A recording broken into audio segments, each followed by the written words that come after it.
좀 이 영화에 대한 이해를 함께 하기 위해서 제가 잠깐 30분 정도 제가 공부해온 내용을 같이 알려드리고 같이 얘기하는 시간을 갖도록 하겠습니다. 그래서 이따가 잠깐 질문할 건데 누가 질문을 해주시면 책도 좀 드리려고 가져왔어요. 물론 제 책은 아니에요. 제 책은 책 사서 보시라고 다양한 책들이 있습니다. 이 영화는 뉴욕을 배경으로 하고 있지만은 감독은 캐나다 사람이에요. 장마크 발레라는 감독이고요. 여러분들에게는 아마도 달라스 바이어스 클럽이라는 영화, 매튜 맥코너히하고 제러드 레토가 나왔던 어떤 영화였냐면은 암이었나? 에이즈에 걸렸는데 약값이 너무 비싸서 자기가 수입해다가 남미에서 수입해서 막 파는 사람 나오는 얘기였어요. 그래서 그 영화로 2013년 아카데미에서 나무주연상을 동시에 수상하게 만들면서 이 사람이 완전히 이제 거물 감독이 됐는데요.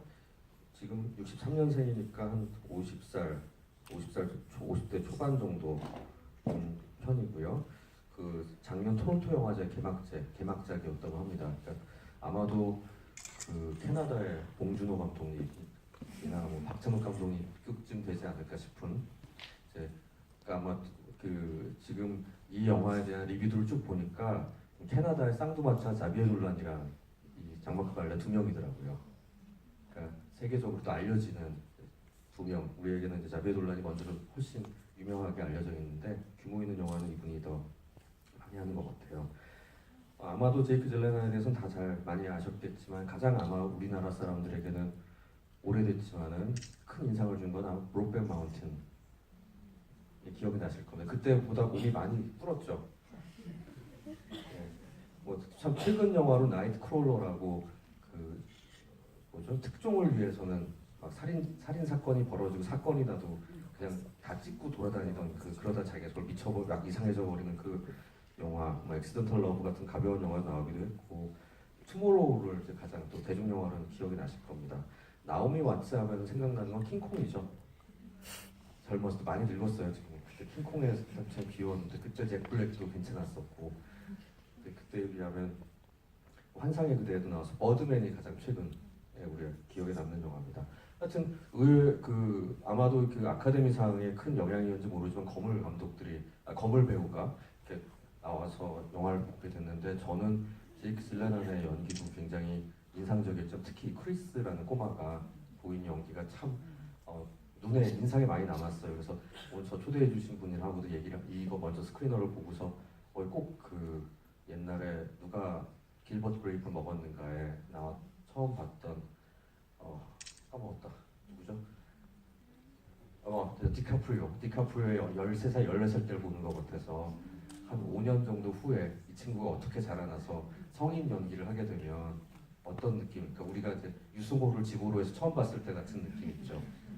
유승호가 성인 버전이 기대가 되는 이제 그런 기대를 보기 때문에 아마 여러분들도 이 친구 앞으로 나오는 2년 후, 3년 후에 이제 청소년물 나온다든지 성인물에 나왔을 때 맞아, 저 친구 내가 옛날에 시사회에서 봤어라는 생각을 할 만큼 기대할 만한 저는 어린 아역 배우라는 생각이 듭니다.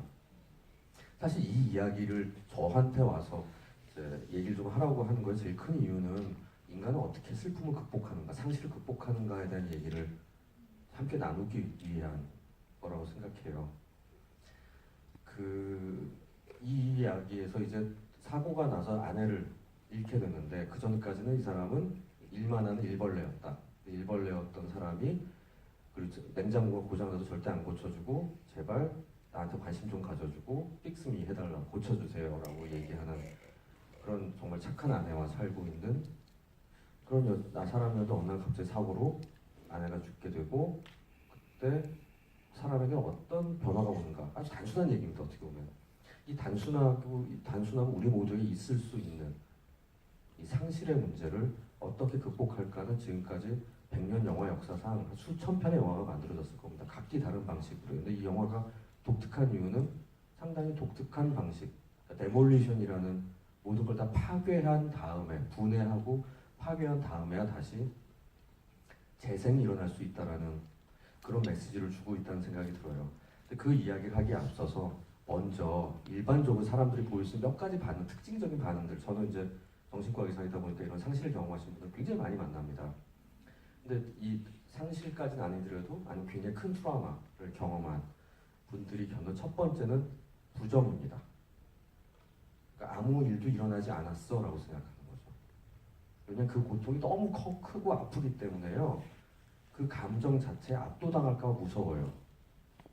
압도당할까 봐 무섭기 때문에 그냥 감정을 격리시켜버려요. 근데 그게 우리가 하는 일 중에 하나예요. 마치 이 영화에서 다음날, 다다음날 바로 출근하죠. 그래서 친구들 비서도 놀라고 너 좀 쉬어야 되지 않겠니 하는데 아무 일 없다는 듯이 일을 하고 일상을 이제 영위합니다. 그걸 이제 감정의 격리라는 단어를 씁니다. 일종의 방어 기제라고 무의식적으로는 그러니까 정신분석에서는 방어 기제 중에 하나라고 얘기해요. 끔찍한 일을 경험하는데 전혀 동요하지 않는 사람들. 그러니까 일상에서는 어떤 식으로 얘기하냐면 일상에서 흔히 볼 수 있는 게 공대 남자들이 많이 보이는 이제 그러니까 이런 큰 일이 아니라 할 땐 뭐 데이트에 늦었어요. 그럼 왜 늦었는지를 저 논리적으로 설명하려고 그래요. 미안해라고 얘기하면 될 문제에 대해서 뭐 어쩔 수 없이 이런 논리적으로 나는 늦을 수밖에 없어라고 막 설명하는 걸 통해 자기 감정을 드러내지 않으려고 노력하는 그런 사람들 볼 수 있잖아요. 그런 감정, 근데 그게 그만큼 이 사람은 이성적이기 때문에 그런 게 아니라 자신이 감정을 경험하거나 느낄 때 내가 그 감정에 완전히 압도당해서 나라는 사람 송두리째 휩쓸려가 버릴까 무섭기 때문에 그냥 큰 댐을 쌓아버린 거예요. 그런 경험을 한 사람들이 굉장히 많습니다. 근데 이거는 이런 류의 행위를 이런 류의 이제 방어 기제는 굉장히 많은 드라마나 뭐 일상에서도 볼 수 있는 부분이라고 볼 수 있고요. 그래서 그런 사람들이 보이는 게 이제 주지화라고 그걸 논리적으로 설명을 하거나 아니면 강박적인 내가 원래 하던 일들 그대로 지켜나가려고 그래요. 그러니까 루틴을 지킨다라고 얘기하는데 사실은 그게 저는 이제 완전히 무너져 있는 분들한테는 그걸 도리어 하라고도 말씀을 드립니다. 약간 강박적일 정도로 너무 힘든 일이 있을 때 무너져서 그냥 정말 뭐 잠수 타서 살지 말고 아침 일어나면 세수하고 아침밥 같이 먹고 점심도 먹고 저녁도 먹고 친구들도 조금 만나고 너무 그다음에 일도 조금씩은 하고 완전히 모든 상처가 사라진 다음에 그때부터 일 시작하고 사람 만나지 마라고 얘기하거든요. 왜냐면 이런 약간 강박적인 루틴이 어떨 때 우리를 지켜주는 힘이 되기도 해요. 근데 문제는 그것만 하고 있으면서 내가 상실을 경험했다라는 것을 감정에서 소화해줘야 되는데 그걸 할 자신이 없는 거죠. 데이비스는. 그래서 나는 하물며 나는 I didn't pay attention이라고 나는 한 번도 그녀에게 집중한 적도 없고 난 아마도 사랑하지 않았는지 몰라. 왜냐면 나는 결혼을 하긴 했는데 장인은 날 인정하지 않고 하물며 날 싫어한단 말까지 하고 I don't like you라는 말까지 듣고 수모를 겪고 하지만은 지금 갖고 있는 금전적인 뭐 성취라는 부분들이라는 매혹이 있기 때문에 자꾸 보상받고 있다고 생각하니까 진짜 나와 내 아내와의 관계에 대해서는 보지 않으려고 하는 그런 면이 있었다면 갑자기 관계가 단절되고 나니까 엄청난 죄의식, 미안함, 그것이 더 진행되면 나는 이 사람을 사랑하지 않은지도 몰라라는 이상한 오해까지도 가게 되는 마음들을 갖게 되는 게 지금 그 데이비스의 심정이었거든요.